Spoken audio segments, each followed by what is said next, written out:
back to Global Village. I'm your host, Buddy Kunanan. Tonight's topic is Turkey, crossroads of civilization. And we've said goodbye to Selim Sirinoglu, the Vice President of PDF, or Pacific Dialogue Foundation. But joining us back here now is Dr. Hans Arslan, the President of the PDF. Okay, Hans, very nice conversation I had with Selim, very animated, and we touched on a lot of topics from interfaith dialogue to promoting Turkey to the International Festival of Language and Culture, etc., etc. Let's talk about the other activity of the Pacific Dialogue Foundation, which is organizing these conferences and roundtable discussions. Tell us a bit about this. Yes.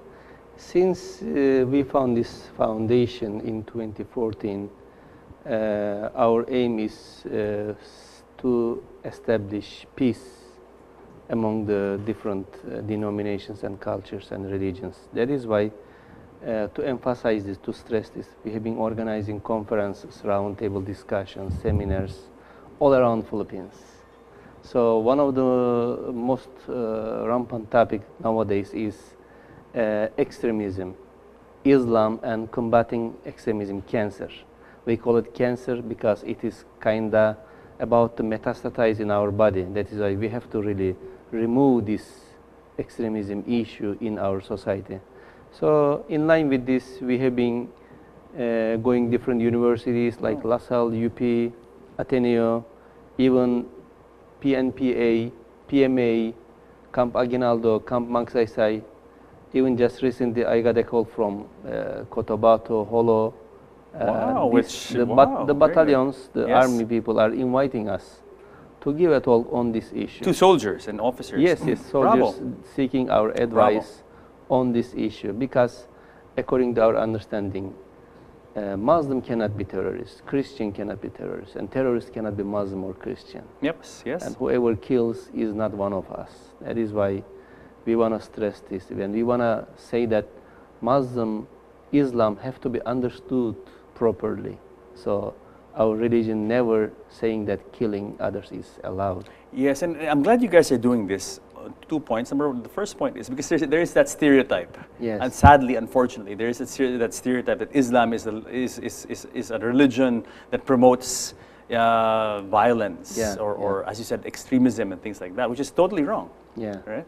And on the second point, I'm glad that you're reaching out to people in the security services, because these are the men and women at the forefront of protecting our borders, at the Philippines borders, our national integrity and all that. And they are really the ones who are tasked with fighting extremism. Definitely. So if the warriors are enlightened, then definitely this is a good step forward. Yeah, because I think the antidote to terrorism is education. Definitely. Yeah, this is what we emphasize. And we also emphasize our civilization will never progress until we treat human suffering as one of us. So that is why we always say that if someone is, having pain, having wound, so you have to also treat them as one of you. And going to different cities and universities, talking about this issue, I'm sure enlightening also people, and for us also making understand more about the culture, about the issues in the Philippines. Second topic we have been talking also, Mary, Mama Mary. Okay. Mama Mary in Christianity and Maryam in Quran. Okay. Yes. Okay. This woman mentioned in both books. That is why it's also our duty to talk about this, not to put the differences, but to tell about the similarities and commonalities, so that we Muslims and Christians feel we are same, we are one, we are very close with each other. Yes, wonderful. I mean, very excellent initiatives on both counts. Now, these roundtable discussions, what is the format? What goes on during these discussions? During the discussion, we have been talking from the Islamic perspective. Okay. What is terrorism? What is extremism? How to combat, and what really Islam says. And sometimes we have been inviting also Catholic friends. They are also talking from the Catholic perspective. Okay. And also the same goes with the Mary issue. So one person from Islamic perspective, one from Catholic. So we are just meeting in common points. And just creating that atmosphere of a free exchange Yes. of information Yes, and you know, just a friendly atmosphere. Definitely. Because that's definitely. where understanding starts. Yeah, we always look the issues as first we are human beings. I am Muslim, but I never put my identity at first. I mean Muslim Islamic identity. I always say that I am first human being. If everyone says this, so we will meet first as human being, as commonalities. Absolutely. No, that's an excellent point. Yes. Excellent point. Yes, yes, yes. Put whatever religious background you have Yeah. behind and just Behind. meet as human beings, and Yes. and you will really understand people better. It Yeah. will clear things up so much more. Definitely. When you said recently stereotype, I would like to emphasize also this anecdote. It is all touching to everyone when I mention. And my wife is a Turkish woman. In the house, she had been asking me if she can kill the ant, the small insect attacking to our food in the kitchen. I asked why. Why are you saying this? She said, if I kill this insect, is there any sin in the hereafter for us? Are we going to be accountable? That's her question. So we Muslims are like these people. We are thinking twice to hurt, to kill others, or not. That is actually Islamic approach. Very good, very good.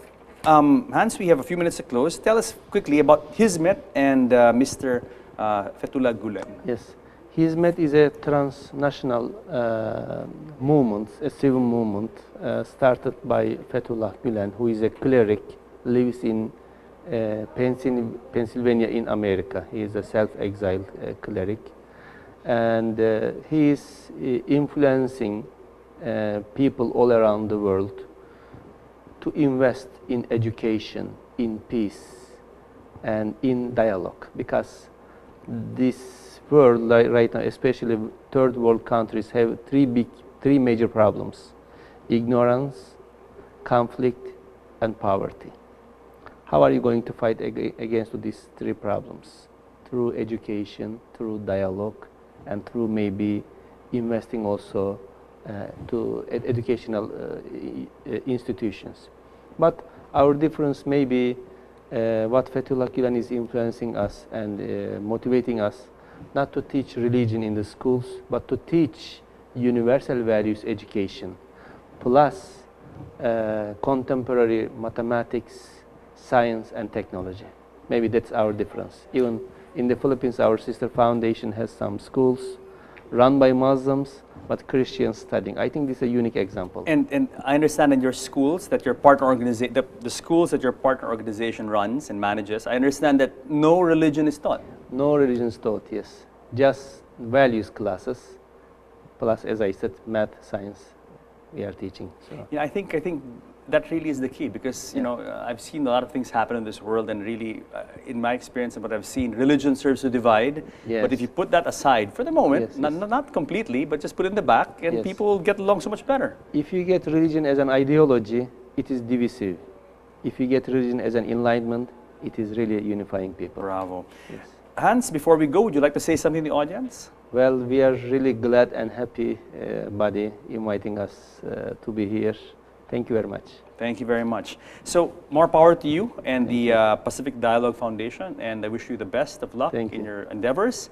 And really, from the bottom of my heart, I really pray for the future of Turkey, that hopefully peace will finally come to your land. As I said, it's a beautiful country, and I never tire of promoting it to my friends. Yes, yes. And as I said, it's almost like my second home. I'm there several times a year. It's a turbulence. We know this will pass. Yeah, like every storm, there's a calm after, no? Yes, yes. All right. Thank you very much, Hans. You're and welcome. God bless you. Thank So, you. guys, I hope you enjoyed tonight's show on Turkey. Join us again next week here at Global Village, and let us take you around the world. Till then, you all have a good evening.